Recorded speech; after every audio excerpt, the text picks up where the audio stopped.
High বন্ধুরা, আজ আমি বাড়িতে খুব সহজেই আমের আমসত্ত্ব বানিয়ে দেখব। প্রথমেই মিক্সিতে আমটা গুঁড়িয়ে নিলাম,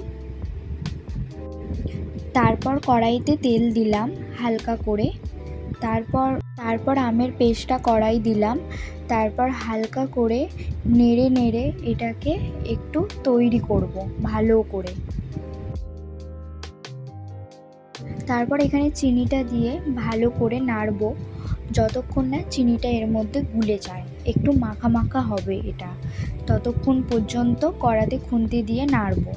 কি সুন্দর হালকা মেক করেছে। পর এখানে চিলি ফ্লেক্স একটু দিয়ে দিলাম, তারপর এটাকে হালকা করে নাড়বো যতক্ষণ না এর সাথে মিশিয়ে যাচ্ছে।